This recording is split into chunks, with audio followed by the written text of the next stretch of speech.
Growing up in the Gothic South, a night on Lover's Lane was basically something every teenager had to do at least once.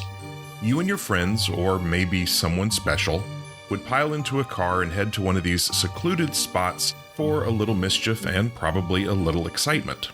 Now, everybody showed up hoping the night would go their way, but for some, well, let's just say the night had other plans. Welcome to Haunts and Hollows, True Tales of the Gothic South. I'm your host, mystery author Liam Ash. In this episode, I'll be exploring the folklore that surrounds Lover's Lanes and the true stories, which in many cases are almost as disturbing, behind these popular urban legends. This episode of Haunts and Hollows is sponsored by my friends at Arcanoctus. They invite you to unlock your curiosity with their collection of the odd, the unusual, and the obscure. If you were a teenager in small-town America back in the mid-20th century, finding a little privacy was pretty much impossible. It didn't matter where you went, there was always someone around. Parents, teachers, church leaders, nosy siblings, you name it, they were probably there. So, while a school dance gave you a chance to cut loose and a basement party meant that you could socialize a little, that was just a taste. But no matter how good the evening started, Mom and Dad were literally right up the stairs, and that could really kill the mood. But then came the 1950s, and with them, the family car. Suddenly, you and your friends had something you had never really had before, true freedom. So just think about it. You've just left a chaperoned sock hop or grabbed a perfectly respectable soda with your date. Now you've got a set of wheels and you have nowhere you have to be. So you find a little quiet spot, you park, and, well, you know how the rest goes. Of course, you can't keep a good thing secret for long. Word spreads fast, and pretty soon every town has that spot. And you know the one. The place everyone knew about, but nobody talked about. Cars would line up bumper to bumper after dark, and just like that, Lover's Lane was born. But of course, it wasn't all romance and stolen kisses. Over time, these Lover's Lanes picked up a darker reputation. Stories began to circulate, and these were whispered tales of killers who lurked in the shadows, and monsters who supposedly preyed on young couples just like you. And these deranged psychopaths hid out in the moonlit woods, watching and waiting while their unsuspecting victims enjoyed what could turn out to be their very last night together. Were any of these stories actually true? And that's the thing, it really didn't matter. And why? Because young guys figured out pretty quickly that a terrifying story had a funny way of getting their dates to scoot just a little bit closer across that wide front seat of their dad's Chevy Bel Air. Since the 1950s, hundreds of these urban legends have sprung up around the country, and each one was a cautionary tale of the dangers surrounding Lover's Lanes. Many of these you've probably heard before, so I'll go through them quickly. Plus, I'd like to save a little time for one of my all-time favorites, and that's the tale of Skinned Tom. The best known of these gruesome stories is what folklorists now call the dead boyfriend. And yes, that title does give away the ending. In this one, which dates back to at least the early 1960s, the scene opens with a young couple enjoying some private time on some anonymous lover's lane. It's late, and all the other cars have long since returned home. Well, this unlucky pair, however, is too caught up in the throes of passion, and they don't notice that it's now well past midnight. Things get even worse when the young man tries to start the car. This is an urban legend, so of course, the car has run out of gas. As any young chivalrous fellow would, he offers to walk back to the all-night filling station.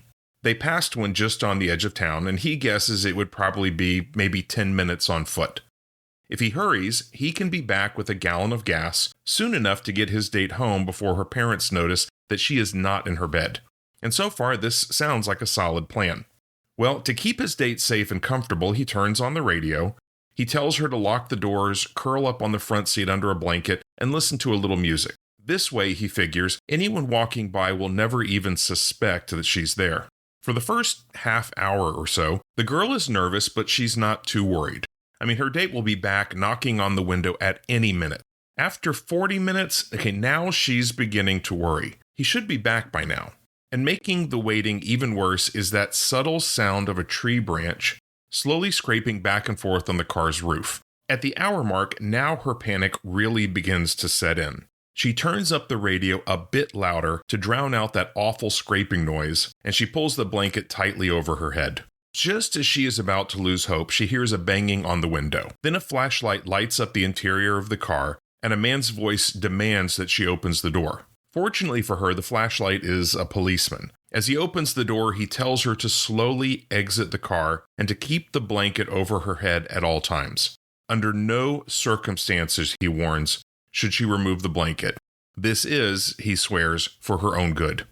As she walks towards the officer's patrol car, her curiosity gets the better of her, and against her better judgment, she risks a quick look back behind her. Big mistake. To her horror, she sees her boyfriend, now her gutted and dead boyfriend, as promised in the title of the story, hanging upside down from the tree they had just parked under. That gentle scraping noise she heard, it was the sound of his fingernails dragging back and forth across the roof of the car. The next morning, she learns that an escaped mental patient had been stalking Lover's Lane. This is a fact she would have known had she had the radio turned to the news and not just mindless pop music.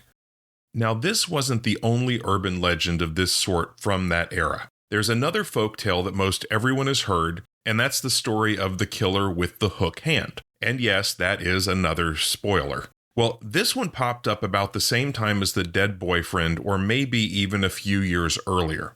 Now, as before, the young couple is doing what young couples do at Lover's Lane. Fortunately, they were good kids, and they kept the radio set to local news, which I guess helped to set the mood. Now, the girl involved hears that report of an escaped mental patient, except this one has a deadly hook where his hand should be. Now, I'm not a doctor or a psychiatrist, but I'd assume the first thing I'd do when admitting this guy is to take the deadly hook away from him. Well, sadly, that was not my decision to make. In any case, the young woman throws a wet blanket on her boyfriend's hopes for a good time, and she demands to be taken home right away. The boyfriend begs and pleads for a few more minutes in heaven, but she really holds the line. Now more than a little frustrated, he peels out of their parking spot and takes her home. Still a gentleman, he exits the car to open the door for her, only to find, to their mutual horror, that aforementioned bloody, deadly hook hanging from the passenger side handle. It doesn't take a doctor or psychiatrist to suss out the middle America moral here. Teen sexuality kills. While our first couple met with a bloody end, our second pair finds both their lives and their virtues still intact because the young woman refused to go all the way. Over the past 60 years or so, these urban legends have become a part of American folklore culture. And as the stories spread from community to community, the tales have evolved with more outlandish killers and more gruesome deaths. Maybe 20 years after the hook-handed killer, one very popular legend from Georgia was the box cutter killer. And yes, that's even more spoilers. This one is something of a mashup of the previous two. It begins with the couple making out on a lonely stretch of Lover's Lane. Now, just as before, they get the news reports of an escaped lunatic. But instead of leaving, they simply lock their doors and go back to their sinful business.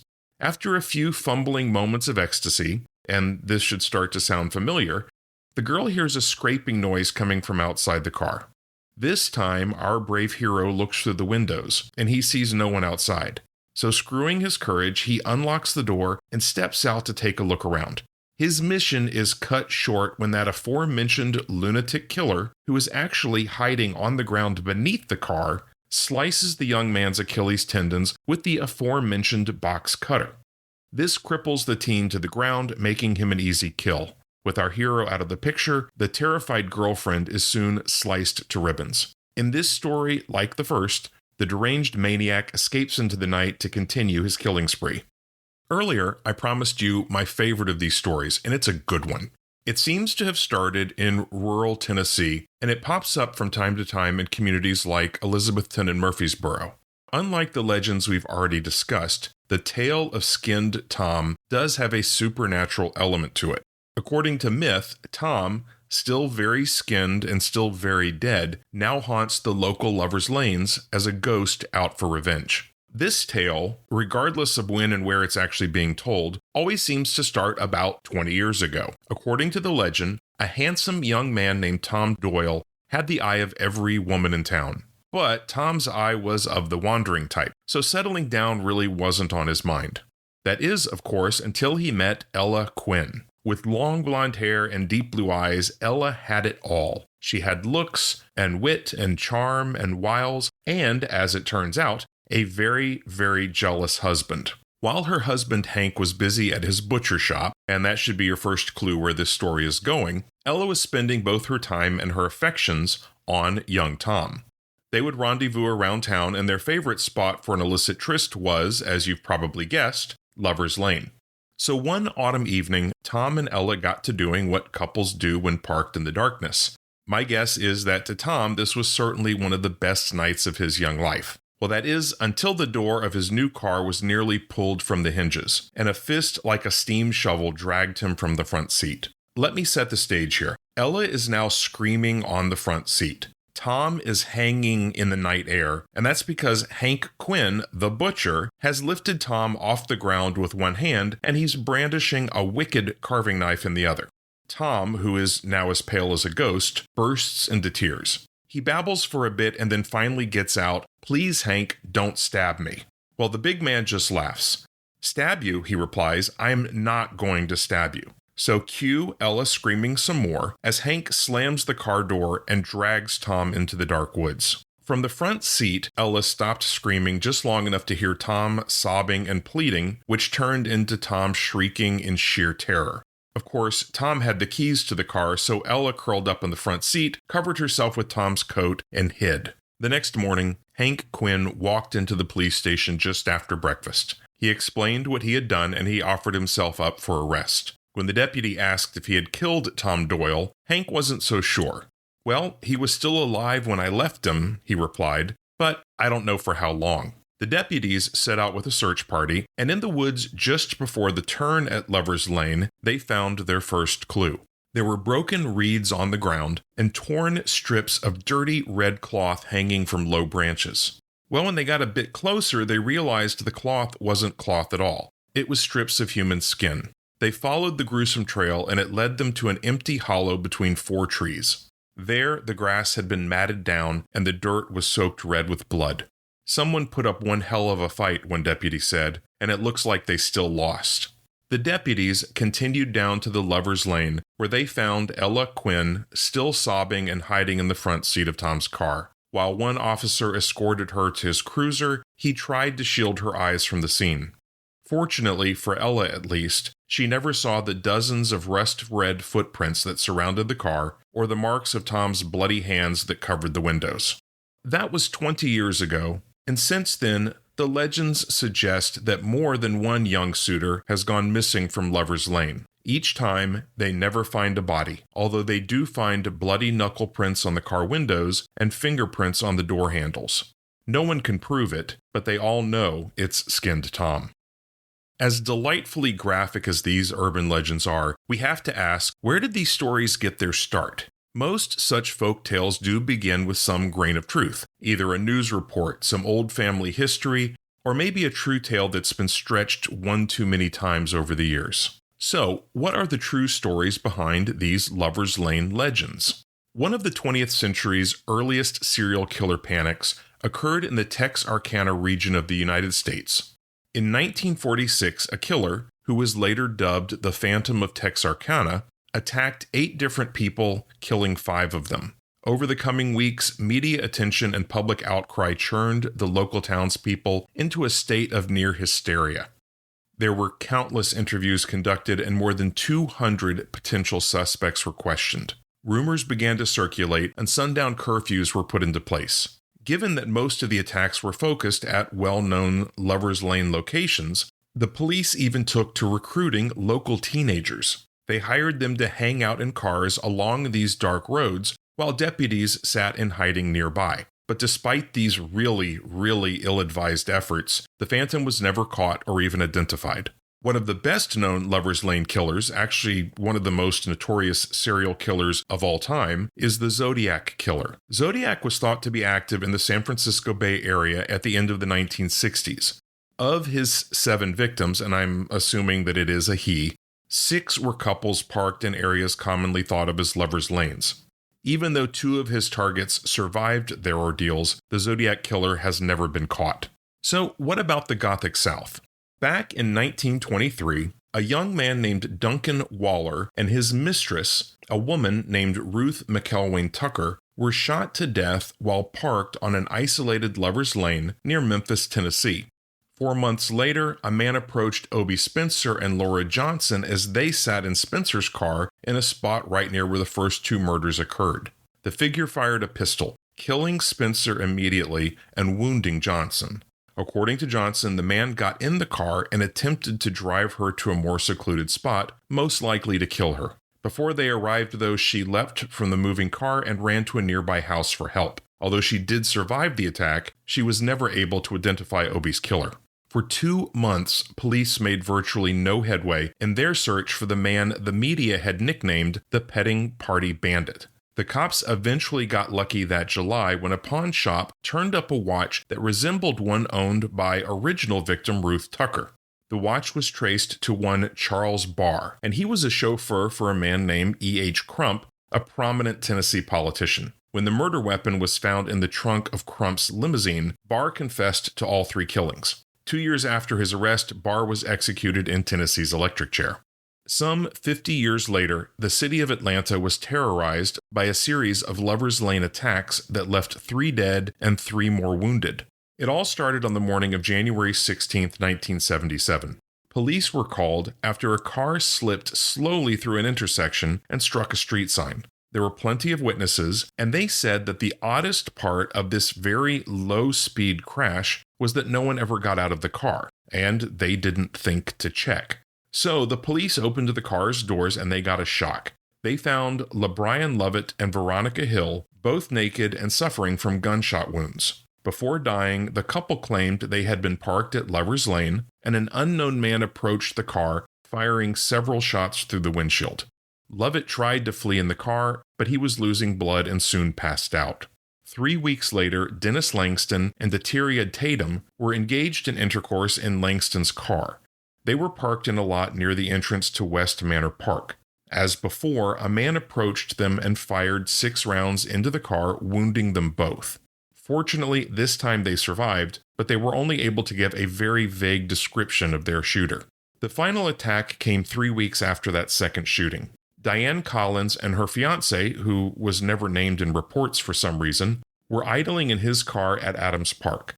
Just like before, an unknown man fired 6 shots into the car, hitting both Collins and her fiancé. While he managed to drive home to call for an ambulance, Collins died before help arrived. At first, the local authorities kept a secret. They never revealed that the 3 attacks, later known as the Atlanta Lover's Lane murders, were possibly connected.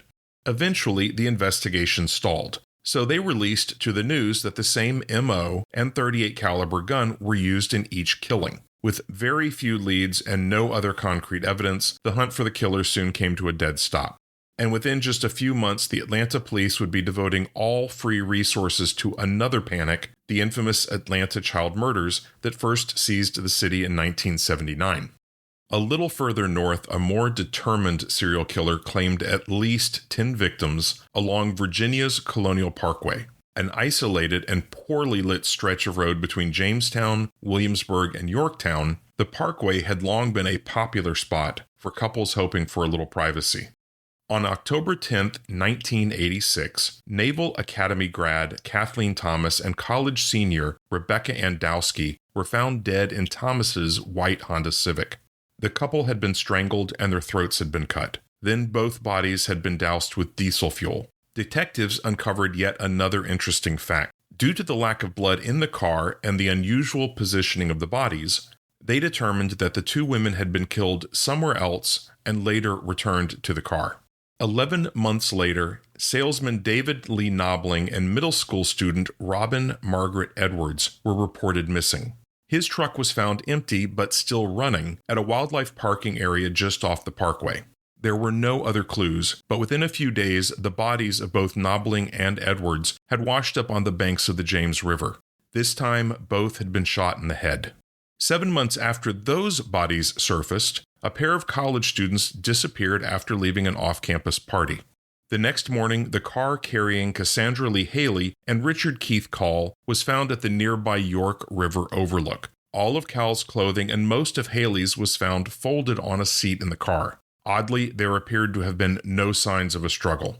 Now, during this investigation, another couple reported being approached by a local fisherman around that same time. So the FBI interviewed Alan Wilmer Sr. They even executed a search warrant on his property. Wilmer passed a polygraph test, so the FBI released him, and soon the case went cold.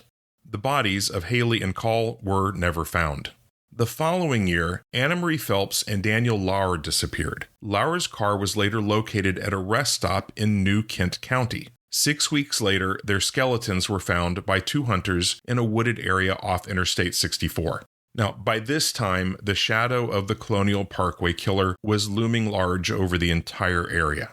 Police started reviewing old cases, and they came up with several other deaths that they thought might be linked to these Lover's Lane murders. And it's a long list. First, Michael Sturgis Margaret and Donna Hall were found dead off a trail in Henrico in August of '84. The next year, bank employee Mary Kieser Harding was murdered in that same vicinity. In February of '88, Brian Pettinger was found hog-tied and floating in the James River. 2 months later, high school graduate Lori Ann Powell Compton was found dead in the James River. In 1989, a local woman named Teresa Howell was found dead. And finally, a pair of 1996 murders in Shenandoah National Park followed a very similar MO. Despite being interviewed by the FBI, a history of confronting couples along the parkway, and connections to several of the known victims, Alan Wilmer Sr. was never charged with any of these crimes. 7 years after his death in 2017, however, physical evidence and DNA tests officially linked him to at least 3 of the murders. The other deaths are still considered open, if very cold, cases. So the next time you find yourself with a date, late at night, sitting in your car on the far edge of town, be sure to keep your eyes open. And whatever you do, just ignore that scratching you hear outside. For more folk legends and true tales from the Gothic South, subscribe to this podcast. You'll get a new episode every other week. In each, I uncover the places, the people, the customs, and the stories that lurk in the shadowed history of the South. You can also check out my latest book, Haint Tales and Other Stories, for 40 historic legends of spectral hauntings, paranormal encounters, and Southern ghost lore. To see me live, visit me online at hauntsandhollows.com for new releases and a schedule of cons and events all around the South.